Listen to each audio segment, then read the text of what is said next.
Gnostic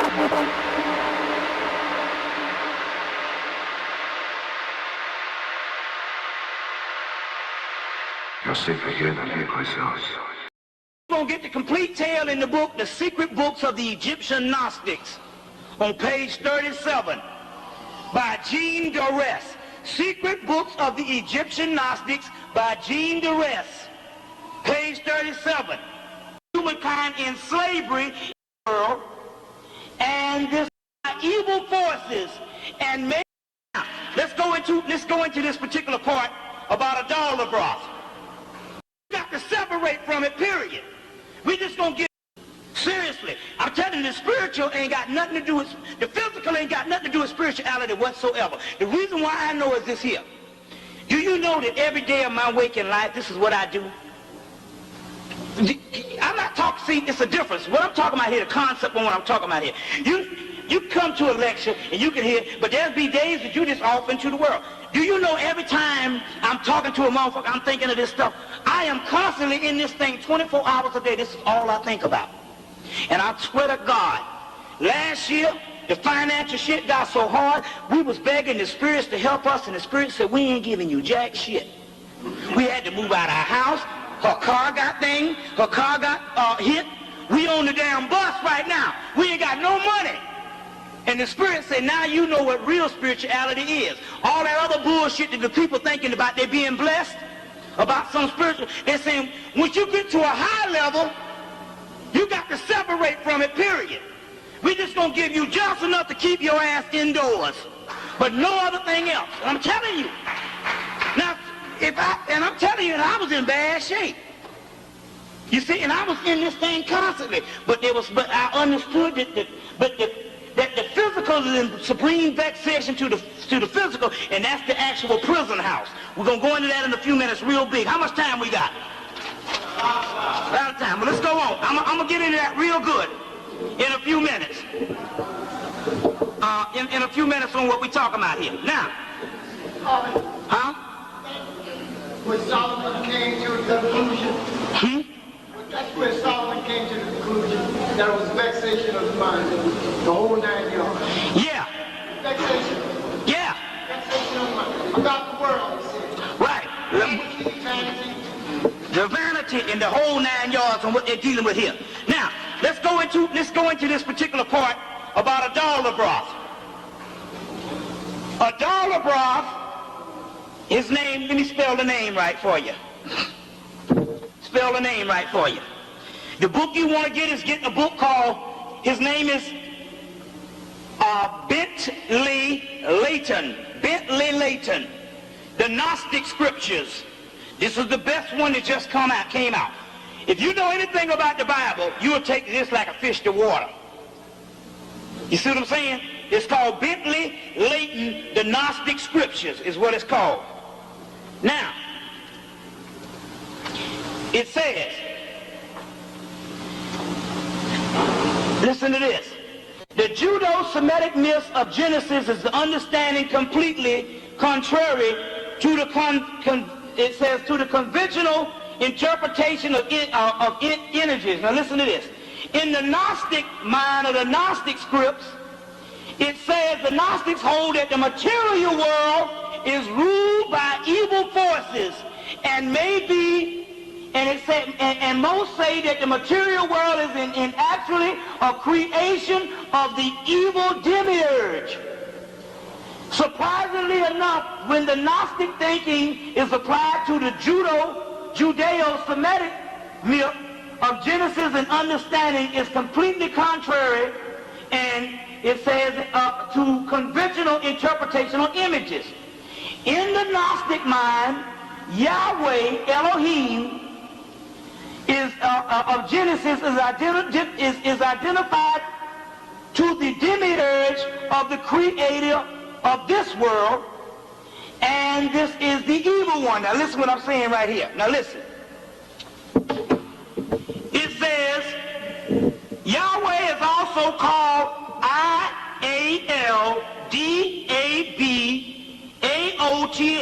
I just say a dollar broth because I like it the best that way. A dollar broth made by many Gnostic sects created the world of natural parts of humanity, but tried to keep, now listen to this, it says, but tried to keep humanity or humankind in slavery and in darkness and separate him from the transcended light. And what it means by that is this. What it means by that is this. You had the great mother, and the great mother, Sophia, or Newt, you got to get this. It's in the Dogon script. You can get it in the Pale Fox. You can also get it in the Serious Mystery, in the part called The Knowledge of the Dogon. You can get it in the Gnostic scripts. Now, mind you me, the Gnostic scripts is what is the precursor to Christianity. The Greeks had the Gnostic scripts. The Romans, when they had to fashion a new religion because Romulus and Remus was not working, it was the Gnostic scripts that they used to fashion this new Christianity, this fake type religion that Jesus didn't even teach about when he was here. Half of that stuff, that old bull jive of customs and stuff, they got it from the Greek stuff. Now, the Gnostic script that came out of Coptic Egypt, it explains that Sophia was creating this particular man. She created a Dalabroth, but a Dalabroth was ancient, and he didn't want to hang around long enough to get created. So he tore out the side of her womb. When he tore out the side of her womb, he became an excrement or a spittle of excrement, and he disturbed the natural order of things. And when he disturbed the natural order of things, he was not all the way created. So he came down here, because he was not all the way created, he had a restless nature. He came down here and created the physical world. She decided, she said, why don't you create this particular man? And when they created this particular man, he said, so this man can worship you. It's going to be, you're going to get the complete tale in the book, The Secret Books of the Egyptian Gnostics, on page 37, by Jean Dorès. Secret Books of the Egyptian Gnostics by Jean Dorès, page 37. When he created the man, she said, why don't you blow your breath into the man? And when you blow your breath into the man, the man can worship you. The man can worship you. But when he blew his breath into the man, she snuck up behind him and blew her breath into the man, and he got the original Adam, which was created for a Dalabroth, but he didn't get because he didn't stay around long enough. So a Dalabroth was mad, and he says, I am a jealous God, and I shall have no God before me. But a Dalabroth said, but Sophia says, and you hear that in the Bible, then they cut it off. The Romans cut that off from the Gnostic scripts.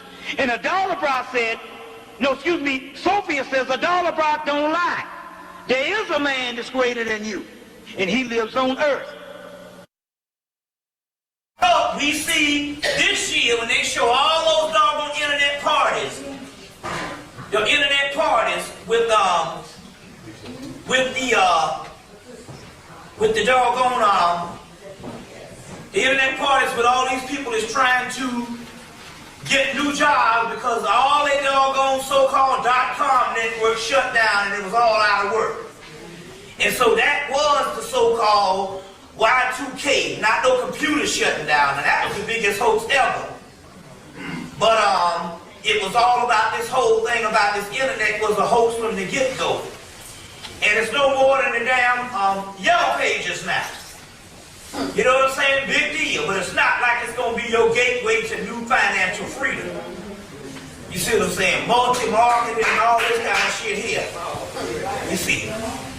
So the movie Rollerball talks about that great computer.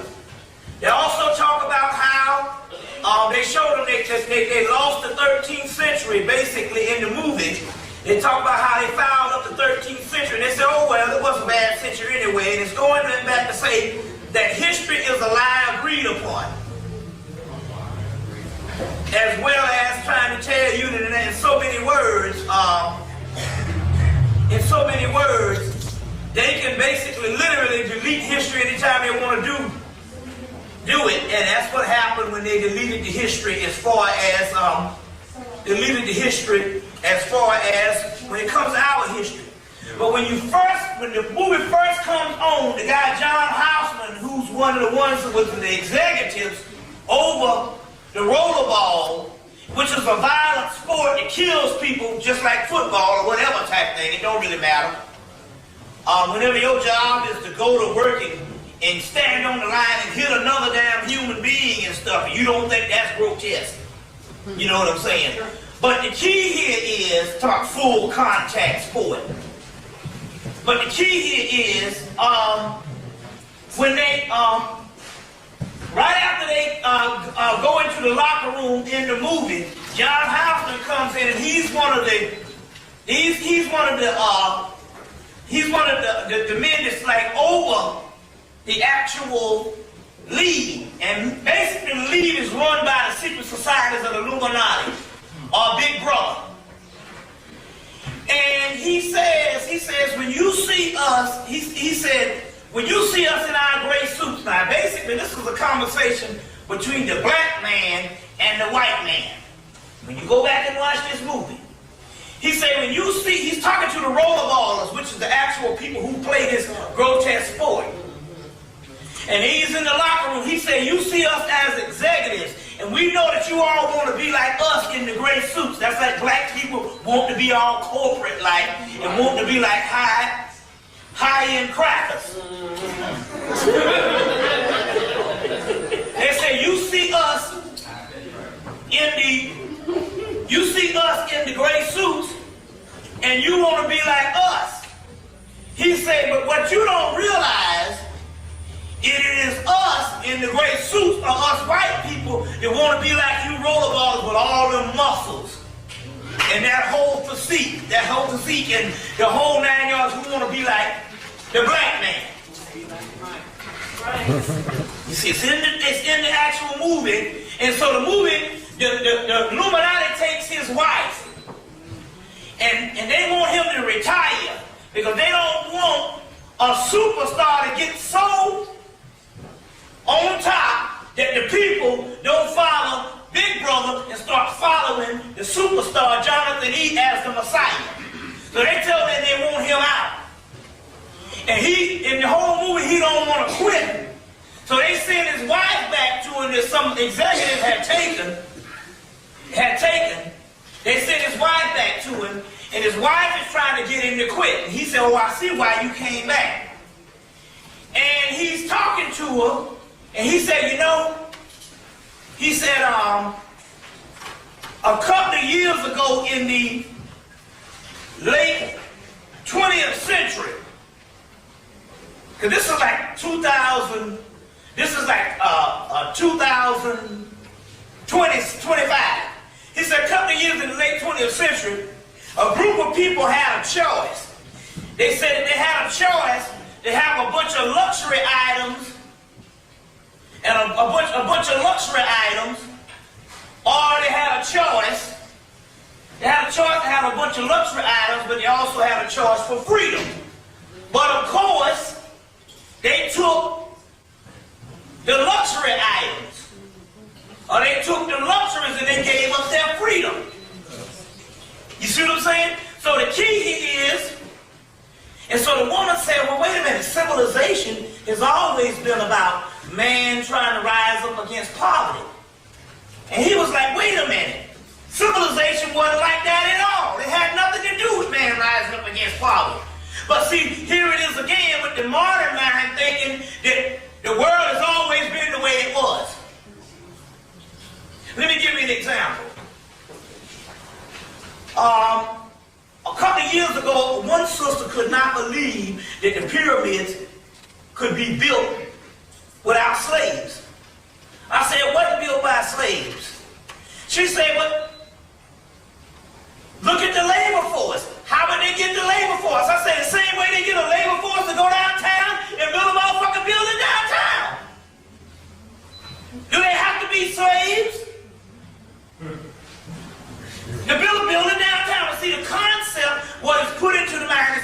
the whole Christian aspect, or basically what the white boy want to give you to say how this thing, oh, this shit has been going on forever. We've always had people holding down other people, and it's not necessarily true. Give another example. We can't even imagine the world being without any monetary system. Even the barter and trade was like we still think that the monetary system was based on barter and trade. It wasn't based on barter and trade. Barter and trade was a side item. And some people said, wait a minute, hold on now. If they didn't have a system of a monetary trade, how did the people function? How did the people function? They said that the people just function. They said, how would you get the people to go to work to build the pyramids and build the temples and all? If they wasn't getting paid nothing. I said, if you living in your damn house and your child is designated to wash the goddamn dishes after school,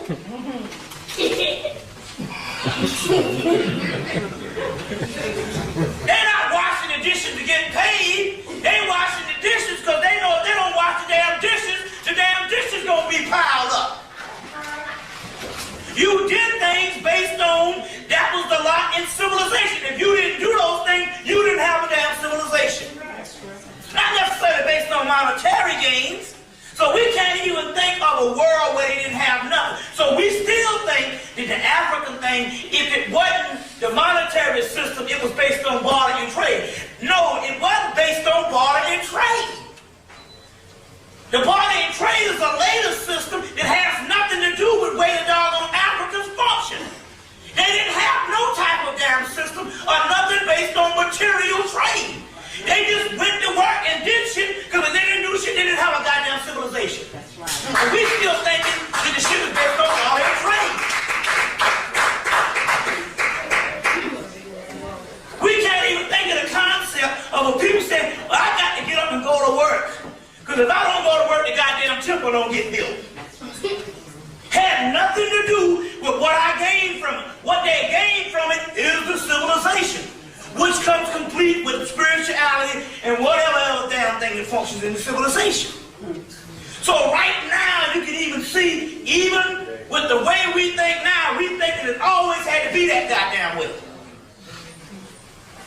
So in so many words, everything in the society was free because the whole concept of receiving something other than receiving everything, you see what I'm saying? Was beautiful. You say, well, how can that be? You know, they got rich motherfuckers right now don't even live off money. Right. Everything is provided because they are heirs to an empire. Right. You get where I'm coming from here? So, even in the movie Rollerball, she was thinking that the shit that was going on in 2000-something, where everybody was based on materialism, had always happened. That's because they rewrite history. Exactly. And we don't understand civilization has nothing at all to do with trade, period. Now you get trade, but that's just a matter of getting some stuff that you didn't have in the land, but it had nothing to do with a monetary gain or any type of gain. You basically work because that's the function. It's a part of your rites of passage. You understand where I'm coming from? So we got to even change the whole mindset of what we even think of what civilization was. You see, and these are things we didn't even address, even when it comes to the Afrocentric movement, because every motherfucker up there wanted a goddamn Mercedes. Why? Because it was birthed out of doggone black upward mobile. And anything birthed out of black upward mobile, they are materialists. Exactly. Who gives a fuck? They talk all that Afrocentric shit, but I tell you right now, there ain't a goddamn nigga up in here now that will goddamn trade their luxury items. That's right. You know that shit. Be the first motherfuckers to cry when some shit get cut off.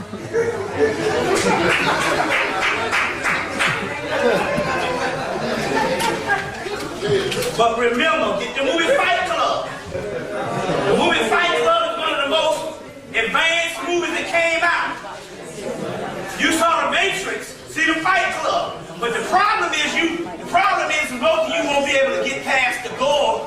to understand what's going on. You're going to be looking at what's visual because that's how you train. You train visual, and you don't listen to what Brad Pitt is saying based on the conversations on the psychological realm. The man is having, the whole thing is based on a man having a conversation with his own self.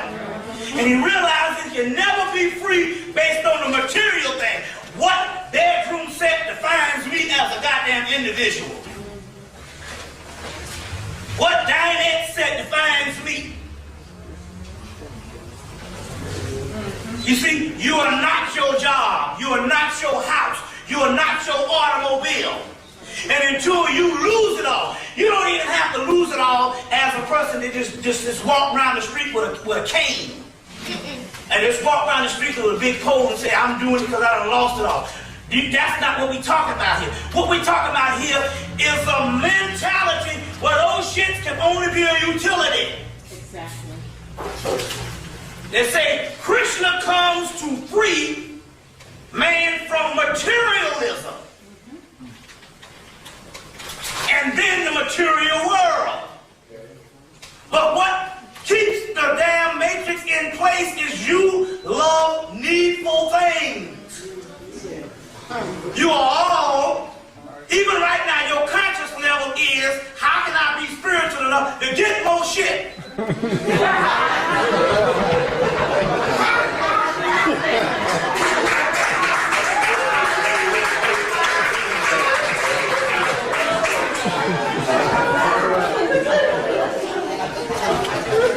You see?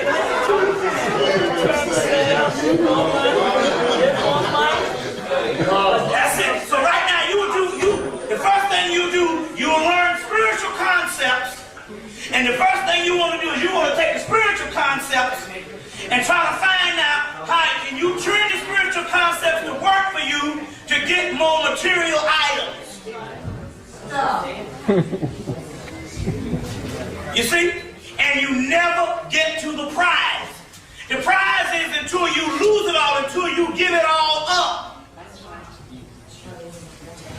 That's the only time you win. You know, that's the only time you win. One sister called and said, man, I just want to know, where does my life go from here? I said, when your goddamn life stop going anywhere and have a contempt for life, then,